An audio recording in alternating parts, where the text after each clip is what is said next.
Thank you, Khadi, for you to have organized this platform for all the women to participate in this webinar.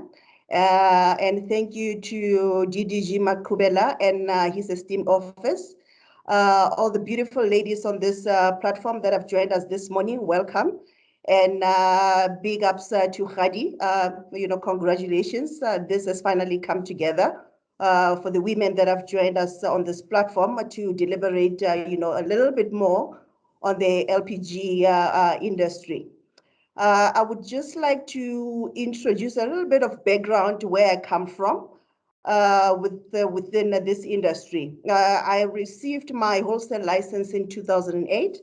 That was issued by the Department of Minerals and Energy because I wanted to participate, within the wholesaling of LPG. Because when I went through the entire LPG value chain, I realized that there were bottlenecks that were preventing us as entrepreneurs to enter the industry itself. So, where we started by engaging with DMRE to say, okay, this is what we wanted to do. How do we go about, obtaining the wholesale license so that we can approach the refineries, try and find product from them and all that. So, in 2008, it was still new, but fortunately with the help and the competent people within Mr. Makubela's office, we're able to obtain the wholesale license because they took us through the entire steps on how to get this license and all that. And I would encourage everybody who is in this platform, not to despair. If you don't understand anything, just go to their offices, and then I believe there's beautiful stuff there that will show you exactly how to go about obtaining your wholesale license, so that you can get your hands on the gas. Because at times, if you want to enter this industry and you find that you don't have that particular wholesale license, then it's a bit difficult for you to talk to people like Oryx, Easy Gas, Petrogas, Sasol, to give you access to the actual product. Which is, one of the hurdles that one had, in those days, to say, okay, I've got this license, but then how do I get my hands on the gas itself for me to be a participant and then, become an entrepreneur within the industry itself? So we had to go through our own challenges, whereby we also, noticed that, there wasn't a sufficient product for the refineries mainly then, because the new entrants that have really alleviated that backlog on the availability of product, they hadn't, established their enterprises and so forth. So that was another challenge. So we had this wholesale license, and we sat with that license to say, okay, we've got this license, it includes LPG, but then we cannot even get a single kg of LPG to go and sell there as a business person. So that was the journey for us here at Mmapho Gas and Energy. So what had happened then is that the industry, through the help of the DMRE, it was discussed holistically to say, okay, how do we unleash this industry so that we can grow it? And I must say, big ups to the DMRE, because they've always been, to support women in this industry, in the petroleum sector as well, because they really do intervene with the refineries to say, hey, look, we've got women, we've got entrepreneurs that are within this space. You need to begin to empower them so that they can become a significant participant within the industry. Because at the end of the day, we need to transform the industry itself as a whole. So those are the positives that would come from government. We've got policies that are in place that are supporting us in transforming the industry. We've got regulations that are in place that are also helping us in streamlining our businesses. Because at the end of the day, this LPG industry, it's a safety critical industry. whereby we need to tick all the boxes, to say that, look, we're dealing with a safety critical industry. We need to be compliant. Our appliances need to be compliant. They have to be certified. A whole range of things that we need to tick so that we are compliant, and then we help the association to grow this industry safely for everyone. So the value chain itself, it's very big. We started with Mmapho Gas and Energy on the wholesale side, and then we inspected the value chain closely to say, okay, where can we participate as well as a company? And then once we wanted to enter the industry, we realized that, look, we don't have cylinders to start with. And by then, you would get emails, from the industry players to say, look, you cannot cross-fill our cylinders. You need to have your own certified cylinders for you to become a participant in our industry. So that was another hurdle for us. But then, as a business person and wanting to come up with solutions, we decided that, okay, let's form another company whereby we would start manufacturing cylinders in our own country, because as it is, there's nobody who manufactures LPG cylinders. Those will be your steel-based cylinders, because that's what our project is focusing on. And we did our feasibility. We consulted with the DMRE, we consulted with the LPG Association, we consulted with labor, a whole lot of people that we consulted with. And we got our footing onto the likes of your Oryx, Walter. Thank you very much for giving this project its feet, because people like Walter from Easy Gas, William Solizi from Oryx Energies, your Afroxes and all that. Those are all the people that supported this project. They gave a commitment to say, look, this is what you want to enter. This is how you want to transform the industry. We're going to support you as a Black woman, a first Black woman, to put up a Six Sigma plant, for producing cylinders. Like I said, LPG is a safety critical industry. You can never take, shortcuts on it. You have to follow everything to the T and make sure that whatever you do, it's within the safety parameters that are there for us, to always have access to through the LPG Association. And that's where we are. Our project, as I speak to you, it's almost 90% complete. And like our Honorable DDG indicated, he would love to see, some of these things being locally manufactured.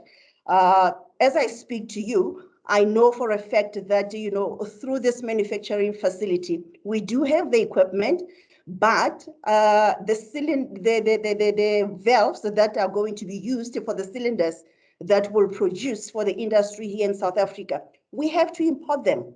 We have to import them because there's nobody in South Africa that's manufacturing them. And ours is to see that, we empower each other within the industry, so that this industry can grow. We need to unleash all these bottlenecks and then come up with solutions to say, okay, this is where the industry is, and then this is where the target is. And our target has always been aligned with the Department of Minerals and Energy to say, at the end of the day, our business model is based around what they want to achieve. What we want to achieve as a company, we want to see LPG being used in our rural areas, our semi-rural areas, our townships, our informal settlements, because that's where I believe, as a business person, to say, we would have, a significant impact. We've engaged with Eskom to say, okay, Eskom, this is where we want to go. We wanted to help you, to alleviate the pressure that you have, during peak in producing electricity and then giving electricity to everybody within South Africa. But those are business hurdles that one has to go through. And I believe, through working together and, holding each other's hand, we will definitely have a significant impact within this LPG industry. I know a lot of people will always, say, but, we've got these hurdles, we've got these hurdles. Whatever hurdle you come across, I believe, uh, associations like LPGSA, DMRE, you always engage with them to say, this is the problem that I'm having. Please help me to overcome this particular problem. And I'm sure, they would be more than willing to help out. Because at the end of the day, the LPG Association is capacitated by the Department of Labor to make sure that the industry is safe, and at the same time it needs to grow so that it transform the industry and be inclusive, across all board, being youth, women, old ladies and all that. And I love what the DDG has just alluded to say, most households, the women are the ones who are always there. I mean, we cook for our kids, we cook for our families. There's so many things that we can use LPG for. So why not, capacitate those same people that are making our livelihoods, to be better for everyone. So that's where we are. To an extent that, recently I've gone to Khadi and say, okay, Khadi, congratulations on your appointment. It's about time that, there's a woman head at the association.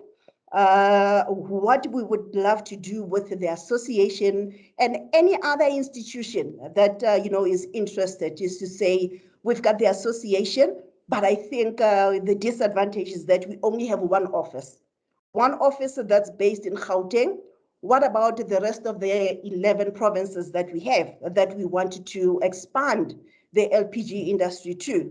So, we've always had these discussions, and his team within the association to say, guys, how do we expand and reach out to other provinces, and especially the rural areas, semi-rural areas, like I've mentioned before, so that we really make a great impact and convert these households to really use gas as an alternative energy. Like the Honorable DDG said, it's a safe, healthy product that we can use to transform and become part of the energy mix that the DMRE has on their paper. And from my side, I can assure the DDG that we are really working very hard to make that little impact that we can come within the industry, capacitate the youth. We wanted to open up a training facility with Khadi to say, Khadi, we've acquired a piece of land in Northwest. Can you work with us? And the skills that you have within the association, transfer those. Let's have your lecturers to come to our training facility, train our youth so that they can create their own businesses within their communities so that they will service. And unfortunately for us to reach some of these things, we need buy-in of municipalities. We need to consult with COCTA. We need to talk to so many people that would make this thing a reality. And at the end of the day, what I've also realized is that from the government side, they tend to work in isolation. I was telling Khadi to say, Khadi, I think if we need to grow this industry, we need to include departments like your housing department, your human settlement department, your energy departments within municipalities, so that we can really speak with one voice. Once we speak in one voice, and then we put the targets for ourselves, I think targets that the government has put in place for us, we can easily reach them. Currently we've got people like the likes of Sunrise Energy, Avidia, we've got the Petrogas. that have built the storage facilities, because previously we used to have a bottleneck on those as well. To say you've got an import license, you can bring in product so that you can service the market, but without the storage facility, where do you store this LPG? So fortunately, those are the big projects that we have now in our country that are going to help us, to unlock the potential that the industry has. And I'm hoping that, you beautiful ladies on the platform, you would see opportunities as well to say, this is where I want to position myself, and then this is where I want to go, and then, working together with all the relevant departments that will help you to be a success in whatever you want to do within your respective municipalities. I thank you all.